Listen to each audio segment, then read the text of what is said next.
Shalom, shalom, shalom, my brothers and sisters of the nation of Israel, the so-called blacks, Hispanics, and Native American Indians, the Israelites that the Bible speaks of. Welcome to another quick question. I'm your brother Ananias for A.O.I, the Awakening of Israel, and it's an honor and a privilege as always to come before you to give you another edifying lesson with hopes and regards of uplifting you in the spirit and giving you some more knowledge than you had yesterday. You know what I'm saying? But before we get started, we want to give our honor, glory, and praise to Yahweh, by Hashem, Yahweh Shai, Yahweh being the Heavenly Father, Yahweh Shai being His Son, who the world calls Christ, in the Paleo-Hebrew, and through His strength, sacrifice, and example, we are all able to be here today to be uplifted and edified in the Spirit. So welcome, once again. Appreciate you all tuning in. Make sure before you continue on with this video that you go ahead and hit that like button. Also, make sure to subscribe if you haven't already done so you can be updated with the latest content. Also, share this material to your brothers and sisters who you know need this information, who you have questions for or questions that you won't answer. Make sure to share this content. Also, like we said, this is a quick question series where we answer our brothers and sisters' questions.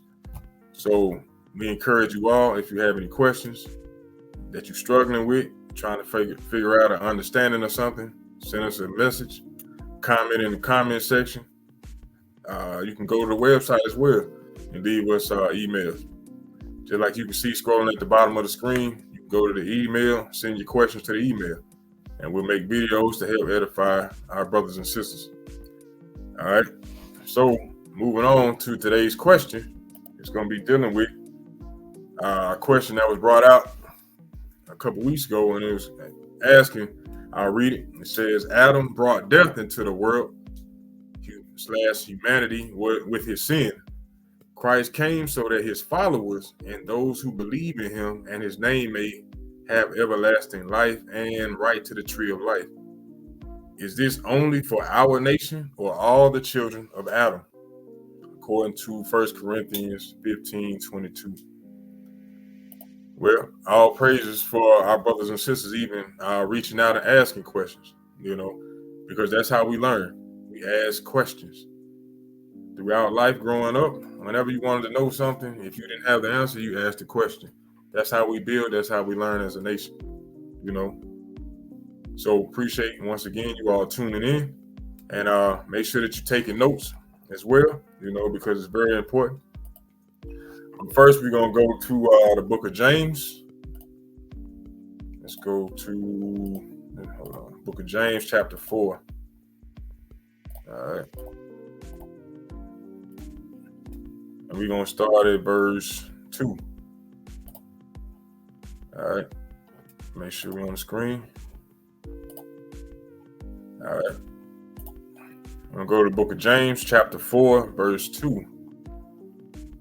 It says, Ye lust and have not. Ye kill and desire to have and cannot obtain. Ye fight and war. Ye have not because ye ask not. So all of these things were basically going into how we do one thing, but can't obtain the other thing. So if we want knowledge to things and we don't ask questions, we're not going to receive that knowledge.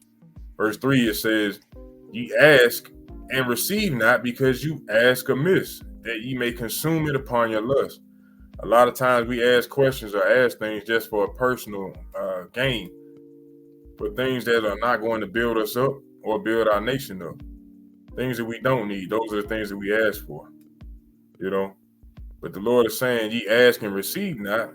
The saying in the world is, if you don't, a closed mouth don't get fed. So with that being said, when you ask questions, you get answers. That's how you learn. That's how we build as a nation. All right. From there, we're going to go to the book of Sirach, chapter 33.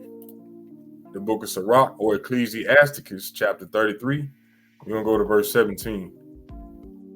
And it reads, Consider that I labor not for myself only, but for all them that seek learning. So not only are you asking questions, but when you do these things, we also are learning and building to be able to teach our brothers and sisters and give them the guidance that they need. We don't learn for ourselves, just like in your own household. You don't labor for yourself. You labor for your household, But in this sense, we labor for all those that seek learning. That's what we're supposed to be doing. Once we learn, it's our job to give it back because it was given to us freely. So freely, we got to give it. Just like Yahushua told the disciples when going out and spreading the gospel. You know. From there, let's go to Isaiah chapter 34. Book of Isaiah chapter 34.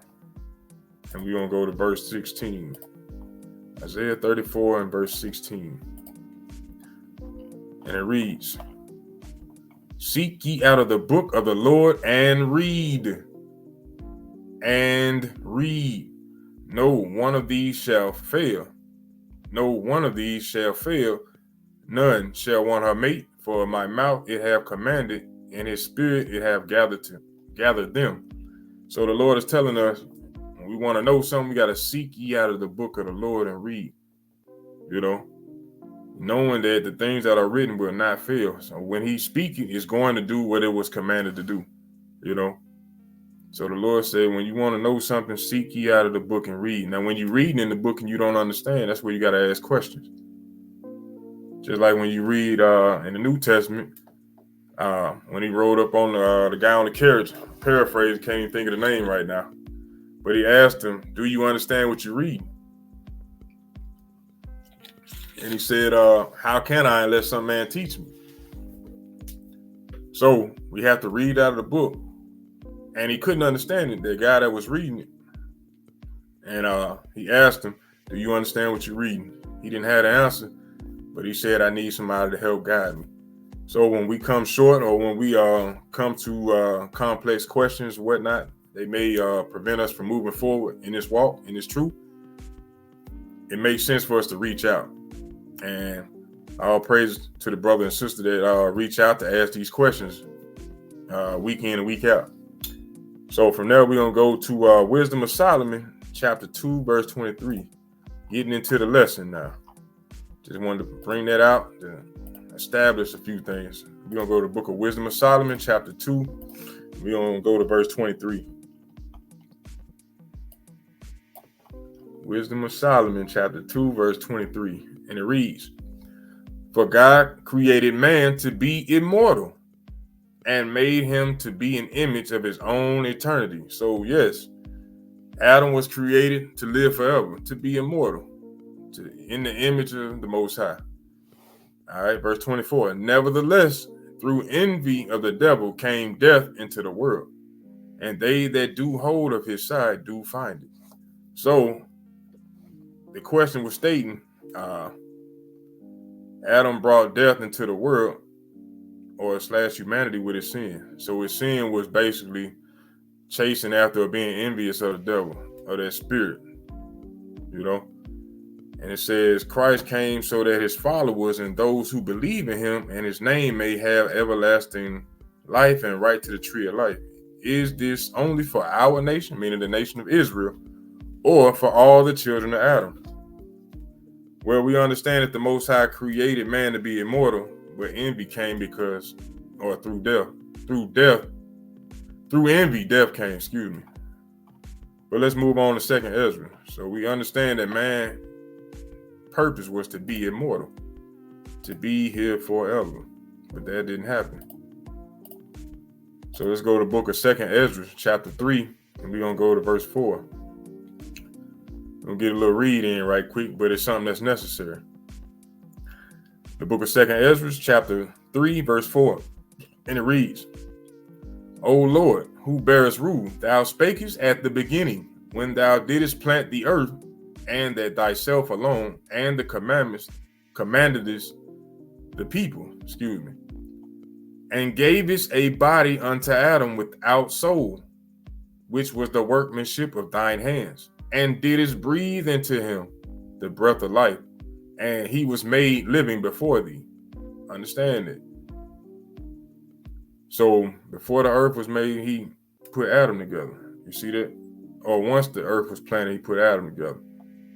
All right, verse 6. "And thou leddest him into paradise, which thy right hand had planted before ever the earth came forward." You see that? So Adam was already thought about, was already created before he even put things together. All right, verse 7. And unto him thou gavest commandment to love thy way, to love, to keep his commandment, to be obedient, which he transgressed. And immediately thou appointest death in him and his generations, of whom came nations, tribes, people, and kindreds out of number. You see that? So Adam was created to keep the commandments, to be immortal. That's what we striving to do as a nation of people, trying to bethink ourselves to come back to being obedient, humble, striving for immortality, because that's what man was actually created for, to be immortal. All right. But Adam transgressed, and immediately death was appointed in him and everybody that came out of him. All right. So verse 8, it says, and every people walked after their own will and did wonderful things before thee and despised thy commandments. Now, when it say wonderful things, that's not things that please the Lord. They did wonderful things that you would be shocked about. You couldn't believe the things that people were doing, like a man laying down with another man. You know, unbelievable how a chosen people will be sleeping and mixing and mingling with another people that he despises, that are below his people. Wonderful things before thee, and despise thy commandments. Verse 9. And again, in process of time, thou broughtest the flood upon those that dwelt in the world and destroyed them. See that? Because of their wickedness, he destroyed them. Verse 10. And it came to pass in every of them that as death was to Adam, so was the flood to these. So death was appointed to them through that flood. Nevertheless, one of them thou left, namely Noah, with his household, of whom came all righteous men. So everybody besides Noah was basically chopped down, was put to death through the flood, except Noah and his family. And through Noah, of whom came all righteous men. And it happened that when they that dwelt upon the earth began to multiply and had gotten them many children and were a great people, they began again to be more ungodly than the first. So that's exactly what the scriptures are saying when it says you have done worse than your father. That's a perfect example right there. How evil came back on the earth, ungodliness came back, and we did worse than our forefathers. Verse 13. Now when they lived so wickedly before thee, thou didst choose thee a man from among them, whose name was Abraham, whom thou lovest, and unto him only thou showest thy will, and madest an everlasting covenant with him, promising him that thou wouldest never forsake his seed. You see that? So after Noah, there was a lot of people back in the earth, but he chose one man out of that bunch, which came through the lineage of Shem, which was one of Noah's children. But we came through that lineage. Abraham did. All right. So he chose Abraham, and he loved Abraham, and he showed him his will, showed him his commandments. All right. And made an everlasting covenant with him. So he didn't make a covenant with everybody. He chose Abraham to make his covenant with. So that right there should answer your question. But we got a lot more to get into, just to furthermore explain so that you have a clear-cut understanding as to what's going on. All right. Verse 14, it says, him thou lovest, and unto him only thou showest thy will. You see that? To him only. So the people that come after him, that's who he gonna tell about the will of God. Verse 15, and madest an everlasting covenant with him, promising him that thou wouldest never forsake your seed. And unto him thou gavest Isaac. And unto Isaac also thou gavest Jacob and Esau. Jacob and Esau. For as for Jacob, thou didst choose him to thee, and put by Esau. So that's letting you know right off the top, just in those little bit of scriptures, that the Most High did not choose Esau. He did not choose Moab. He did not choose Amalek, Elam, Ishmael, the Egyptians, the Assyrians. He didn't choose them. Through Abraham, through Isaac, through Jacob. All right. Verse 17. Hold on, let me read that again. It's verse 16. 2nd Ezra chapter 3, verse 16. And unto him thou gavest Isaac, and unto Isaac also gavest Jacob and Esau. And as for Jacob, thou didst choose him to thee and put by Esau. And so Jacob became a great multitude. And it came to pass that when thou leddest his seed out of Egypt, thou broughtest them up into Mount Sinai. You see that? He didn't lead all people to Mount Sinai. He didn't lead Esau to Mount Sinai. He led Jacob. All right. Verse 18. And bowing the heavens, thou didst sit fast the earth, movest the whole world, and madest the depths to tremble, and troublest the men of that age. So when the Most High came, when you read in the book of Exodus, when it says he bowed the heavens, it's making the clouds dark, where you seen lightning and fire in the clouds. The ground was quaking and shaking. Why? Because Yahweh Hashem Yahushua was stepping on the scene to talk and speak with his people to give them the commandments. All right. Verse 19. And thy glory went through 4 gates of fire and of an earthquake and of wind and of cold, that thou mightest give the law unto the seed of Jacob and diligence unto the generation of Israel. Once again, that's right there should answer your question. Everlasting life, immortality, the right to the tree of life is only for the nation of Israel. All right. Verse 20. And yet tookest thou not away from them a wicked heart, that the law might bring forth fruit in them. So even though a lot of our people were wicked, he didn't take that wicked heart away from us, that wicked mindset. He didn't take it away. Verse 21. For first Adam, bearing a wicked heart, transgressed and was overcome, and so be all they that are born of him. So everybody gonna be born of Adam, they're gonna go off. They're gonna transgress. Thus, infirmity was made permanent, sickness permanent, death permanent, and the law also in the heart of the people with the malignity of the root, so that the good departed away and the evil abode still. So you're going to have good and evil at all times. Verse 23. So the times passed away and the years were brought to an end, that thou didst raise thee up a servant called David. See that? Whom thou commandest to build a city unto thy name, and to offer incense and oblations unto thee therein. When this was done many years, then they that inhabited the city forsook thee, meaning they forgot about the Lord. They avoided him.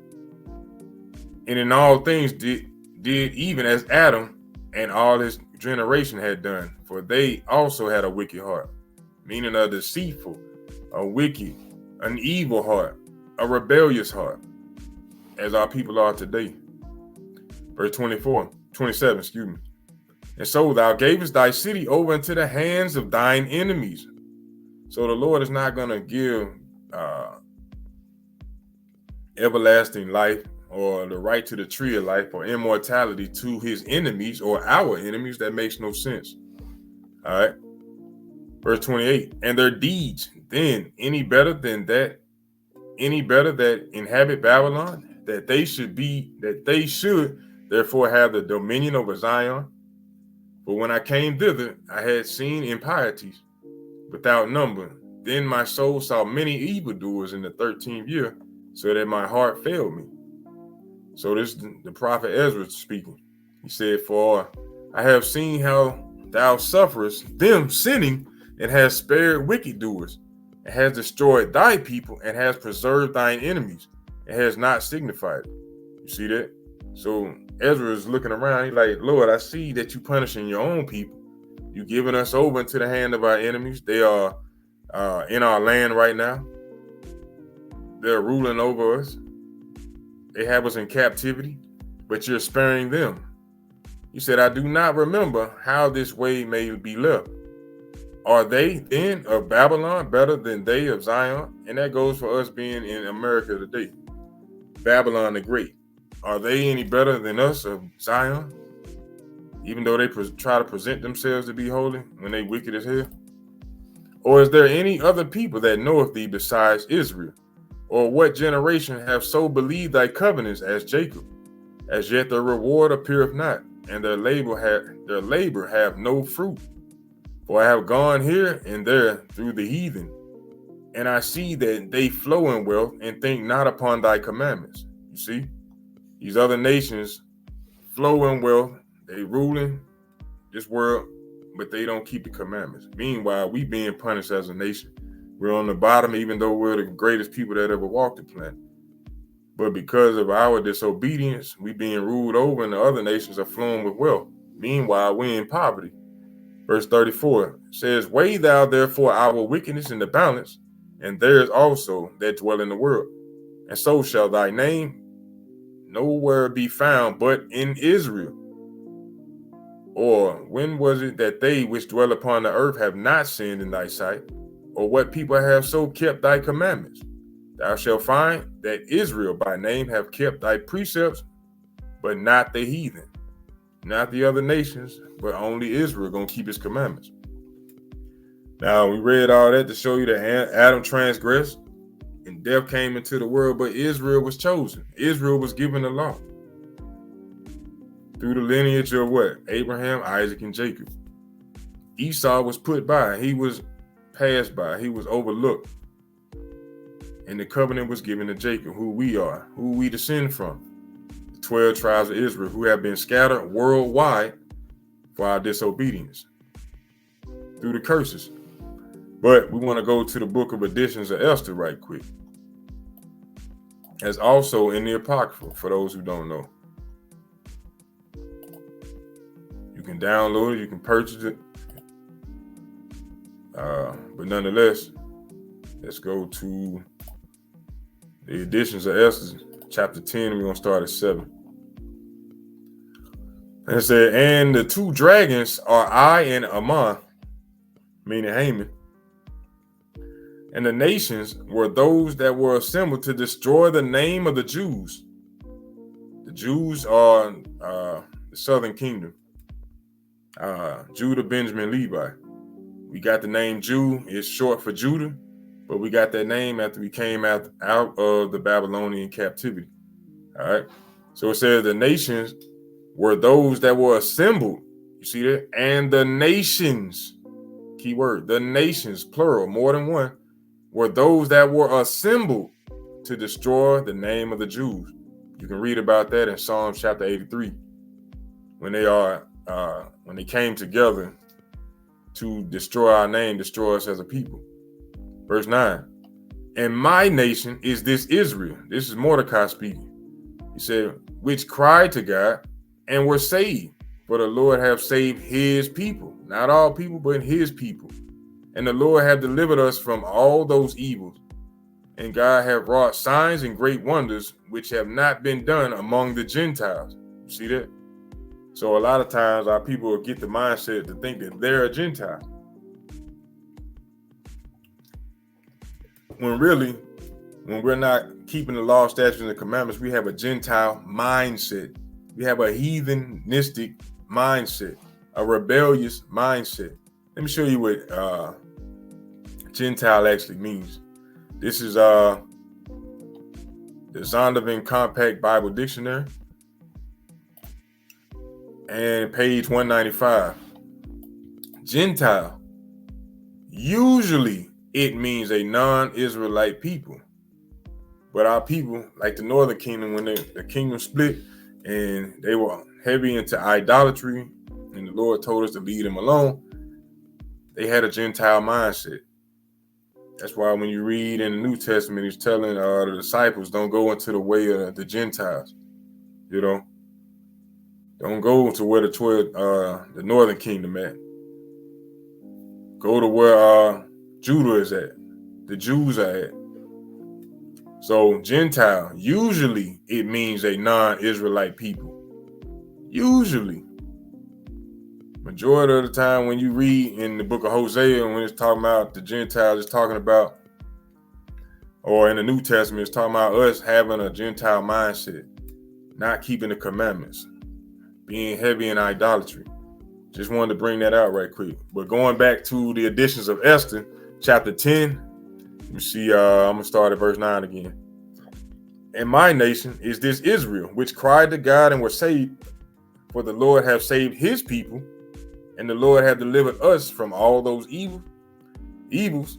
And God had wrought signs and great wonders, which have not been done among the Gentiles. See that? Therefore, he made two lots, one for the people of God and another for all the Gentiles. You see that? That right there should show you the difference between the two, the disparity.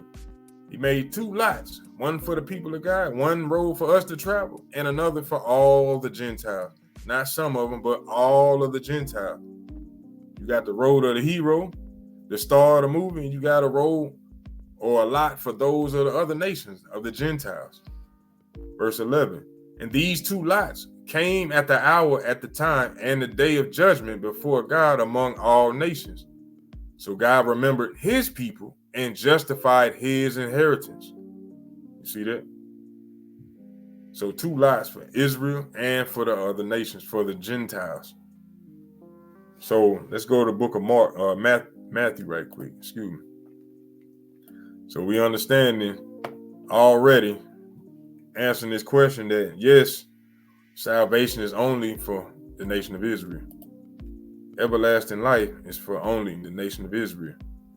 The tree of life is only for the nation of Israel. Well, let's go to the book of Matthew chapter 1, and we're going to start at verse 21. Because the question was saying Christ came so that his followers and those who believe in him in his name may have everlasting life and right to the tree of life. Now, when we read this prophecy, you're not going to read his followers in there. Let's go to Matthew chapter 1, and we're going to start at verse 21. And it says, and she, meaning Mary, shall bring forth a son, and thou shalt call his name Jesus, Yahushua, for he shall save his people from their sins. It didn't say his followers, it said his people. You see that? That's prophecy. Now, all this was done that it might be fulfilled, which was spoken of the Lord by the prophet, saying, behold, a virgin shall be with child, and shall bring forth a son, and they shall call his name Emmanuel, which being interpreted is God with us. You see? So this is plainly saying, and this is prophesied when you read in the book of Isaiah chapter 7, verse 14. This is where they're getting that from. Isaiah 7 and 14. But it says, this virgin, this woman, Mary, would bring forth a son, call his name Jesus, and he would save his people from their sins. Not all people, but his people. Understand that. So from there, let's go to Matthew 15 and 24. He even expressed it on a higher level when he was out teaching and healing his brothers and sisters. This is the book of Matthew chapter 15, verse 24. This is one that a lot of brothers bring out quite a bit. Let me see. Do I want to start there? Yeah, because a lot of people will read certain things and take one instance and then try to apply it to all mankind. And this is one of those verses. I'm going to read Matthew chapter 15, verse 21. It said, then Jesus went thence and departed into the coast of Tyre and Zidon. And behold, a woman of Canaan came out of the same coast and cried unto him, saying, have mercy on me, Lord, O Lord, thou son of David. My daughter is grievously vexed with a devil. But he answered her not a word. So this is a woman of another nation coming and asking for him to help. And his disciples came and besought him, saying, send her away, for she crieth after us. But he answered and said, I am not sent but unto the lost sheep of the house of Israel. You see that? Knowing that we were lost as a nation of people, knowing that he was prophesied to come save his people from their sins. That's why he made that statement. Then came she and worshipped him, saying, Lord, help me. But he answered and said, it is not meet to take the children's bread and cast it to dogs. So he said, it's not right for me to give the blessings, the powers that be, to the dogs rather than to the children. Listen to what she said. Verse 27, and she said, truth, Lord. She admitted to it. She accepted that title, that role at that particular moment. And this is what she said. Yet the dogs, she called herself a dog, her nation, dogs. Yet the dogs eat of the crumbs which fall from their master's tables. From our master's table. So they understand who we are and who he was. She understood that. But our people don't understand these things. You see that? All right, verse 28. Because they'll say, keep reading, keep reading. Verse 28. Then Yahushua answered and said unto her, O woman, great is thy faith. Be it unto thee even as thou wilt. Her daughter was made whole from that very hour. And Yahushua departed from thence and came nigh unto the Sea of Galilee and went up into a mountain and sat down there. So a lot of our people would say, see there, he helped them. He blessed her. He clearly told her, I'm not here for you. I'm not here for y'all. I'm here for my people. But she accepted that role and accepted the answer that he gave and just said, hey, I'm just begging for a crumb off the table. And he did that. But that doesn't mean that he came for everybody because he handed out a blessing. That does not mean that he came for everybody. That's just, I like to use different scenarios when trying to explain points. Just say, for instance, I got a child or a father or mother in a distant land, and they sick, and I'm trying to make it to deal with them to help them out. Now, my whole goal is to go help my father or my parents. Now, on my way there, if I just so happen to see somebody on the side of the road stuck, hurt, and I help them up, that don't mean that I came for them. Clearly, when I see them and they asking me, can you help me out? I'm like, hey, I'm on a mission. I'm here for my parents, for my father. But I help them out of the ditch. That doesn't mean that I came for them. That's the mindset we got to have when we looking at the scriptures. Because a lot of people try to include everybody, but clearly the Bible is only dealing with one nation of people. He's constantly talking to his chosen lineage all throughout the Bible. Think about that. Once again, that's another scripture to show you that eternal life, life everlasting, tree of life is not for everybody. But we're going to get some more precepts on it. Let's go to Matthew chapter 19. Matthew chapter 19. And we're going to go to verse 27. And it reads, Then answered Peter and said unto him, Behold, we have forsaken all and followed thee. What shall we have, therefore? And Yahushua said unto them, Verily I say unto you, that which ye have followed me, that ye which have followed me, in the regeneration, when the Son of Man shall sit in the throne of his glory, ye also shall sit upon 12 thrones, judging the 12 tribes of Israel. All right. And everyone that have forsaken houses, or brethren, or sisters, or father, or mother, or wife, or children, or land, for my name's sake, shall receive 100-fold, and shall inherit everlasting life. You see that? But a lot of our people don't want to adhere to or accept what's written right there. Part of getting this kingdom, you're going to have to forsake some things in life. You're going to have to cut off the ways of this world. You know, people got to understand that the reason why people who are doing the things that's required in order to receive salvation, they understand that. You can't get the kingdom going out there being a whoremonger, killing yourself, killing your people. You're not going to get that. You ain't going to get the kingdom by hating your people, by killing your people, having envy in your heart, being covetous, breaking his commandments. You're not going to get the kingdom. So he's explaining to them, because you forsake the things, you drop those things that you thought were important, but when you understood the truth, you put them to the side and follow behind Yahushua, because he left us an example to follow after. You have to realize, in order to get this in everlasting life, you have to cut off some things. You know, you can't do the same things you used to. Because when you realize the thing that you used to do didn't benefit you, why would you continue in that way or that lifestyle? You know, just for old time's sake? Nah, you're supposed to be progressing in life, building yourself up as well as yourself or your family and your nation. Can't just be about you your whole life. Life is bigger than that. But from now, let's go to the book of John. Let's go to the book of John right quick.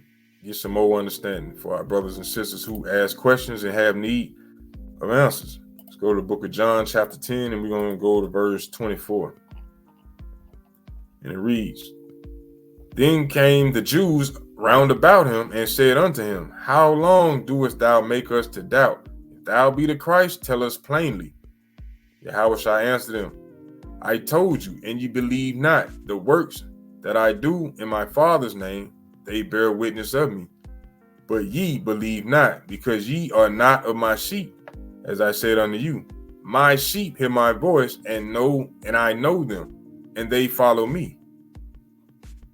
And I give unto them eternal life, and they shall never perish, neither shall any pluck them out of my hand. My Father, which gave them me, is greater than all, and no man is able to pluck them out of my Father's hand. So his followers was given to him from the beginning. You can't just be of another nation that he did not come to save and then claim to be a follower of Christ and not do the works. Besides that, his sheep, meaning the lost sheep of Israel, the house of Israel, were already given to him, already chosen for him. They were appointed to him from the beginning. And it don't matter what we say or what is done. Can't nobody take us out of his hand because they were given to him by the Father. Just like you say, my Father which gave them me is greater than all, and no man is able to pluck them out of my Father's hand. You see that? So we got to understand that as well. Now, in the question, it related to 1 Corinthians 15 and 22. So we want to go to that and deal with that as well. All right. 1 Corinthians chapter 15, verse 22. 1 Corinthians chapter 15, verse 22. And I pray and hope you brothers and sisters are learning, taking notes, and following along. And like I said beforehand, if you have any questions, put it in the comment section. Send us an email. And we'll try our best to get to it and give you the answer that's needed. But be patient with us. And make sure you're taking notes and sharing and hit that like button once again. All right. This 1 Corinthians chapter 15, verse 22, and it reads, For as in Adam all died, even so in Christ shall all be made alive. So I really don't understand why the individual put this in here, because this scripture actually is deeper than what most understand. And matter of fact, let's jump down to verse 42. It kind of explains it a little more. It says, So also in the resurrection of the dead, it is sown in corruption. It is raised in incorruption. You see that? It is sown in dishonor. It is raised in glory. It is sown in weakness. It is raised in power.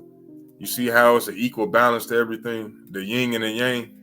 Like you had Jacob and Esau. You got the good, the bad, the evil, the good. It said corruption raised to incorruption.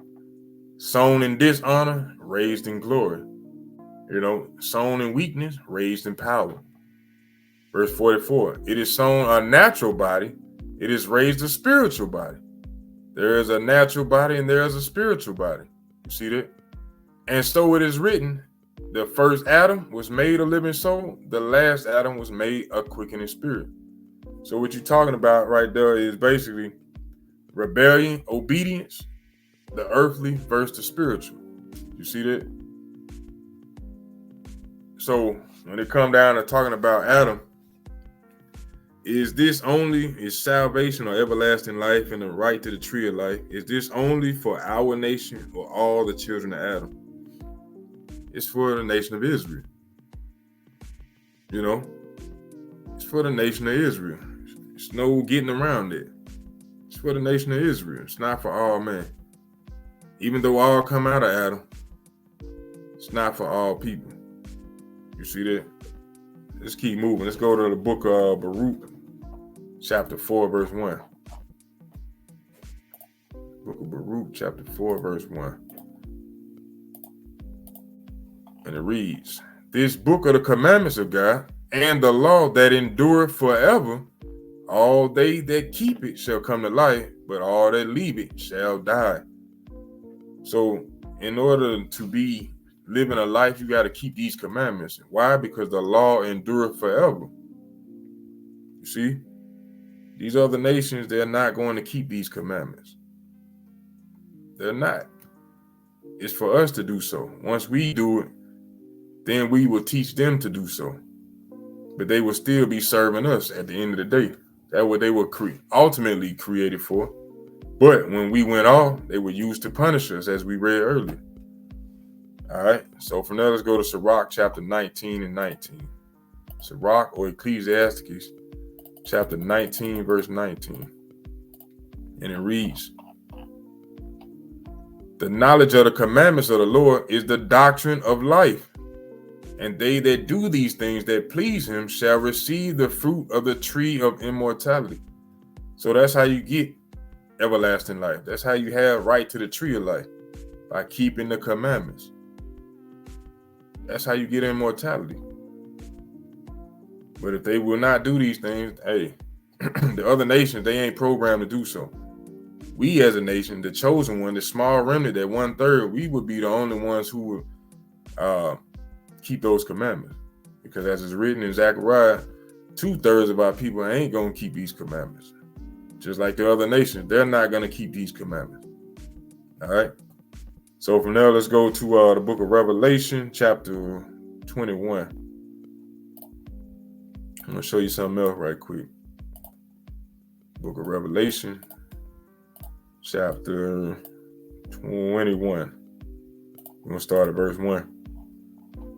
It says, "And I saw a new heaven and a new earth, for the first heaven and the first earth were passed away, and there was no more sea. And I, John, saw the holy city, New Jerusalem, coming down from Yahweh out of heaven, prepared as a bride adorned for her husband." So that lets you know right there that heaven gonna be on earth. All right.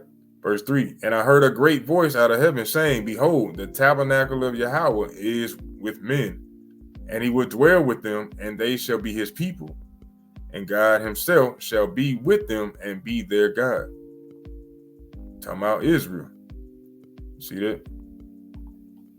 "And God shall wipe away all the tears from their eyes, and there shall be no more death, neither sorrow nor crying, neither shall there be any more pain, for the former things are passed away. And he that sat upon the throne said, Behold, I make all things new. And he said unto me, Write, for these words are true and faithful."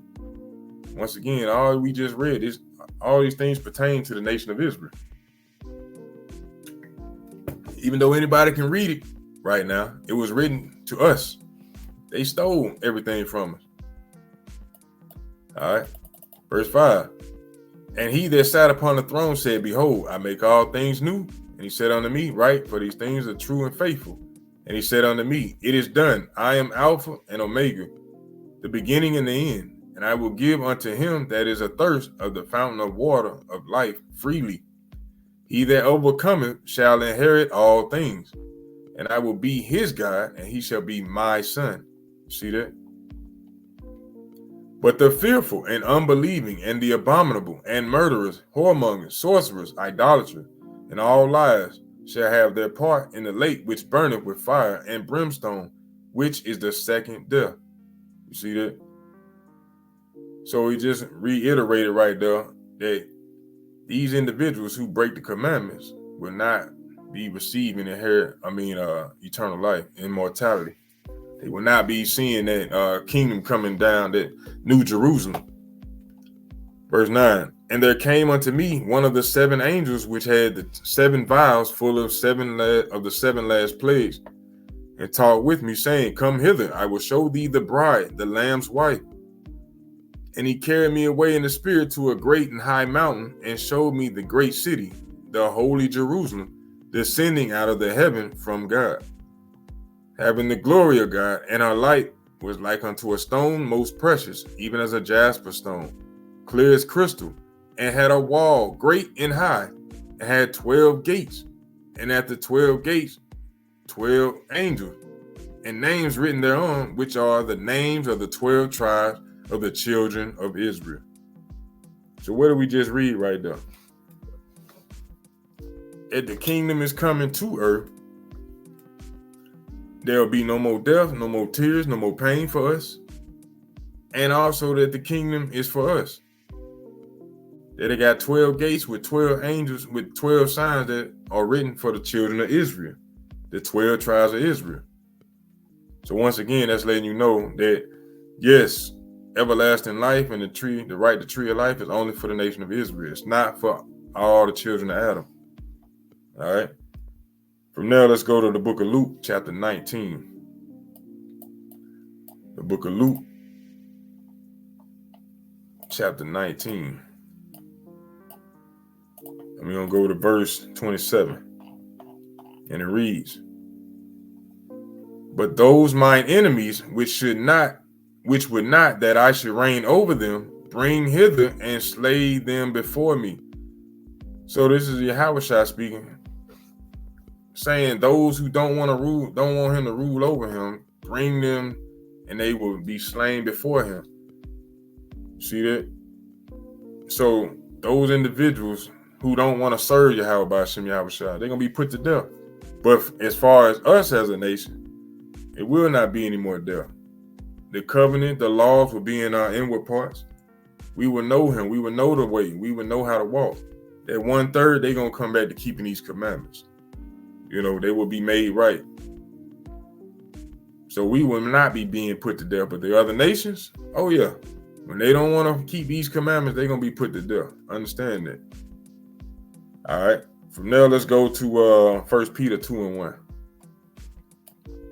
So those individuals that don't want to keep the commandments, the Lord said, bring them here and slam before me. All right.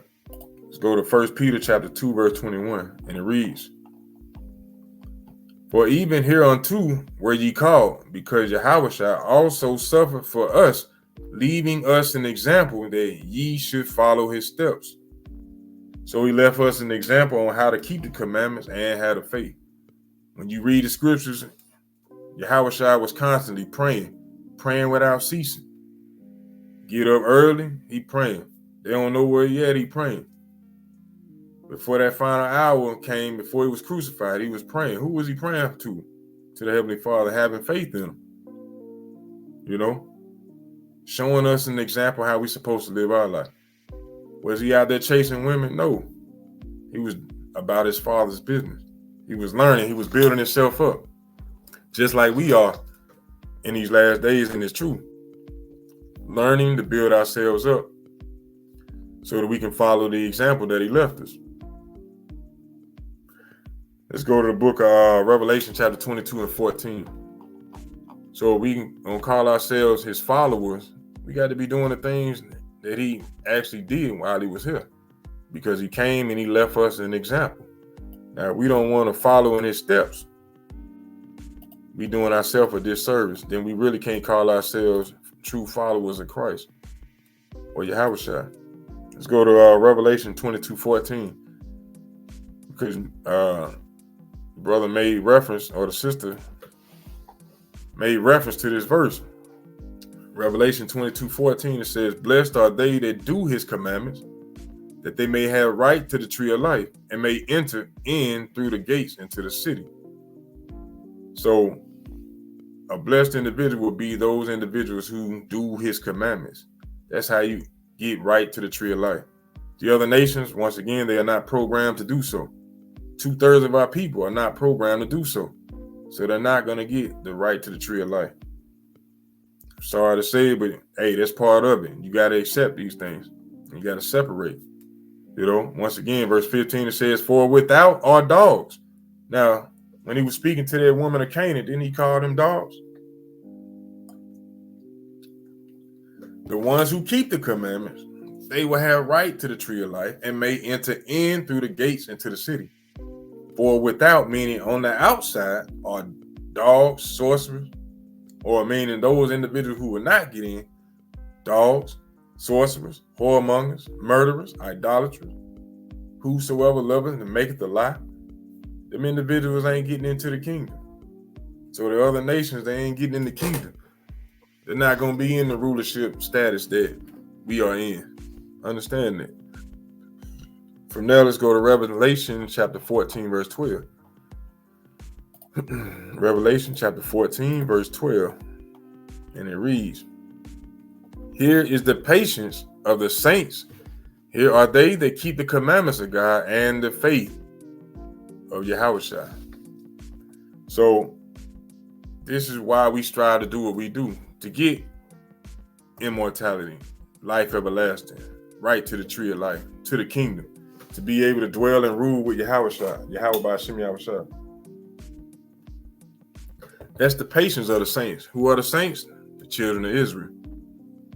You know, that's our patience. That's why we do what we do. We have to be patient because we can't tell the Lord when to come. He's gonna come in his own time. You know, but throughout that time process, we gotta endure and be patient with each other, with ourselves, but be patiently waiting on the Lord to do his thing. You know, and bottom line is, yes, salvation, everlasting life, the right to the tree of life is only for the nation of Israel, not for all men of Adam that come from Adam. So my advice, or my what I just want to bring out to you is don't read one scripture and think that everyone can get what we as a nation are fighting for. We shall be the only ones with immortality. So continue to strive to learn what's required of you as an individual and as a nation of Israel. Don't worry about the other nations right now. They got their own things to be worried about. But we as a nation of people have to worry about the things that's required of us. And I want to leave you with a little short clip of one of our brothers from a time before, Brother Malcolm X. And pretty good little clip. But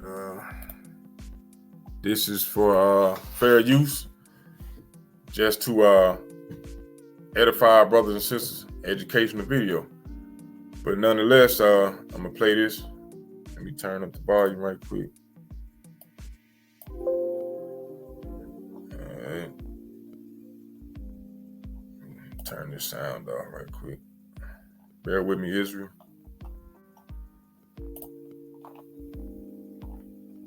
I hit the wrong thing. All right. Let me play this for you. Pay attention. Man cannot have a white man as a friend. He may have a white man who's friendly, but being friendly and being a friend, I think, are two different things. I think there are many whites who act friendly toward Negroes. A fox acts friendly toward the lamb.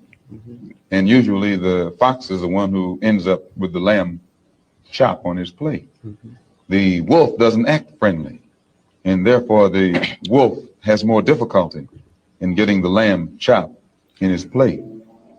I'd like to point out that... And I say that because it is usually if you study the structure of the Negro community, economically, politically, civically, psychologically, and otherwise, it's controlled by the white liberal, who usually poses as the friend of the Negro, who actually differs from the white conservative in the same way that the fox differs from the wolf. Their appetite is the same. Their motives are the same. A black man cannot have... You see what he was bringing out? Showing that these other nations, though they might smile in your face, they playing just like that fox. You know, yeah, they might high five with you. They might go out with you. They might eat meals with you, open a door, greet you. But their appetite is just like the wolf. The same one that can't stand you and can't hide it and won't play those type of games, still got the same mindset as the ones who will rub shoulders with you. So in that regard, stop fighting and looking for the fox or the wolf to be your friend and build up the sheep find the sheep, help bring them together so that you can be led home by the shepherd, the good shepherd. And we know who that is, Yahweh by Hashem Yahweh Shai. So once again, brothers and sisters, I pray and hope that you learned something from this message. And you were edified through the question. And I appreciate it, brothers and sisters, they send in these different questions week in and week out. Continue to do so. Once again, hit that like button, share this content, subscribe if you haven't already done so. But we want to give all honor, glory, and praise to Yahweh by Hashem Yahweh Shai. And for the abundance of all things, we appreciate you, brothers and sisters, tuning in. Remember to stay strong in the spirit, stay active, pray and all the time, never ceasing in prayer. Continue to fast, uplift yourself in the spirit, read on a daily basis, study on a day-to-day basis. When you was in the world, that was your vacation time. Now that you into this truth, you ain't got no days off. You know what I'm saying? You got to go hard every day, building yourself up, because you don't know when that time is up. You know, that's that grace period. Learn the commandments, keep the commandments, teach the commandments, and realize that your work is not in vain, and continue to endure. But on that note, I got much love and respect to you all. I'm Brother Ananias for A.O.I, the Awakening of Israel. And I appreciate you all tuning in. Like I said beforehand, if you got any questions, put it in the comment section. Email us, share the content, hit the like button. But nonetheless, shalom, peace and greetings to you all. And we'll see you next time.